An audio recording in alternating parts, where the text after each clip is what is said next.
Hi brother and sisters, nandito na naman po tayo sa loob ng patio ng St. James the Greater Parish dito sa Bulusan para sa gaganaping procession sa Divine Mercy. Ngayon po ay araw ng linggo, ngayon ay Divine Mercy Sunday at ang mga magpo-procession ay nagmula sa mga iba't ibang kapilya ng aming mga barangay at para dumalo sa pagdiriwang ng Divine Mercy at sa prosesyon ngayong hapon. Pagkatapos ay gaganapin ang isang banal na misa para dito. At sa ngayon ay naghahanda na ang mga tao para sa pagpoprosesyon dito at hinihintay naman ang ibang mga barangay para sa dadalo ng prosesyon. At dahil po sa wala po akong ibang ma-share para sa inyo maliban sa kwento tungkol sa Divine Mercy, kaysa naman gumamit ako ng music background na nakaka-copyright, ay nais ko lang muna sa inyong ibahagi ang kwentong ito tungkol sa The Source of Miracle, Divine Mercy Miracles, a true story of Divine Mercy. Sabi dito, a true story of Divine Mercy. A relatively young priest is in a hospital visiting some of his parishioners. He is walking down the hallway and a nun stops him and says, "Father, can you go into this room? There's a man on his deathbed. He's been here for days. We've asked priests to go in, but he chases everyone away. He doesn't want to talk about Jesus, but he's dying. Could you please visit him?" The priest goes in and introduces himself to the patient. The guy erupts and starts cursing at him. He is so angry. "I don't want anything to do with you. Get out of here." The priest says, "Okay," and goes out into the hall. The nun is still there. She says, "Could you go back in?" The priest replies, "He doesn't want anything I have to offer. Just give it another chance," pleads the nun. The priest reluctantly re-enters the room. "I'm not going to ask if you want to go to confession. I'm not going to ask if you want Holy Communion. But is it okay if I just sit here next to your bed and pray the chaplet of Divine Mercy?" The old man replies, "I don't care. Do whatever you want." The priest sits down and begins softly praying the words of the chaplet. "For the sake of his sorrowful passion, have mercy on us, on the whole world.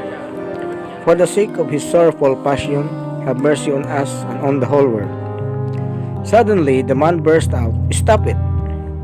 Startled, the priest looks up and asks, "Why?" "Because there is no mercy for me." "What do you think there is no mercy for you?" asked the priest. "It doesn't matter," responds the old man. But the priest persists. "Why do you think there is no mercy for you?" "I'll tell you. 25 years ago, I was working for the railroad. My job was to lower the crossing guard arm when a train would come to prevent cars from going on the tracks. But one night, I was drunk. I didn't lower the crossing guard arm, and a couple and their 3 young children were on the tracks as a train came, and they were all instantly killed. That was my fault, so there is no mercy for me. I have failed. It is over." The priest just sits there staring at the rosary in his hands. Finally, he asks, "Where was this?" The man tells him the name of the police town. The priest looks up and says, 25 years ago, my mom and my dad were taking my little siblings on a trip. I couldn't go with them. They were driving through this small town. For some reason, the railroad crossing guard arm wasn't lowered. As they were crossing the tracks, a train came and killed them all. I lost my whole family that night." The priest gazes intently into the man's face, and he says, "My brother, God forgives you, not only that I forgive you." The man realizes that God's mercy is for him. The priest asks, "Would you let me hear your confession and give you the Eucharist?" The man makes his confession and receives Holy Communion. Through this letter, he dies. Mercy wins. His failure is not final.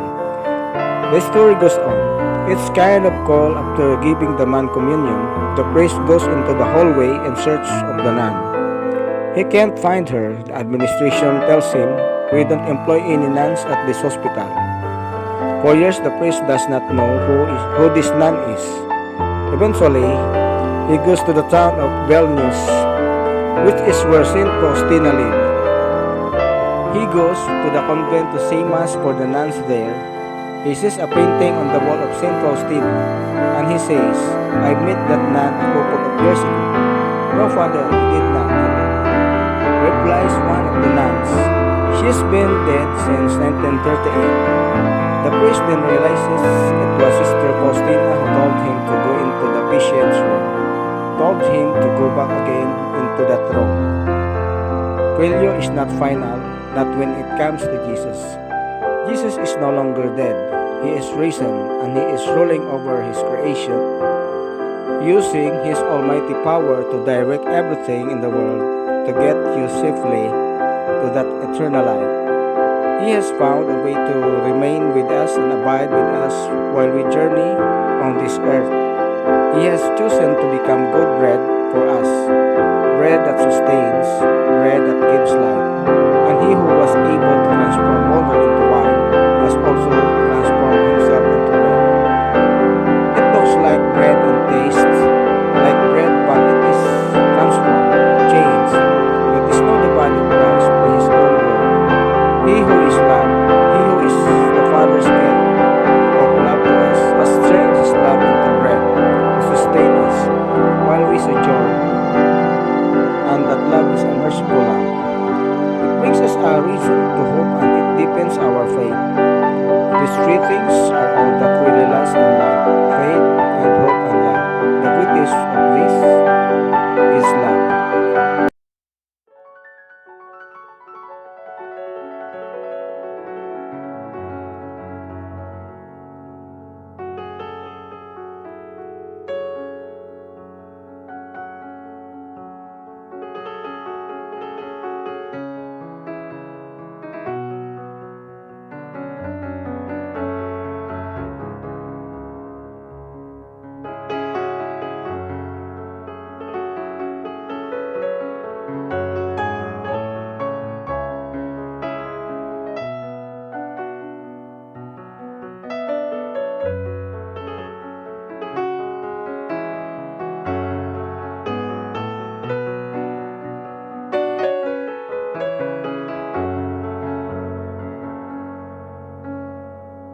The sins of the world.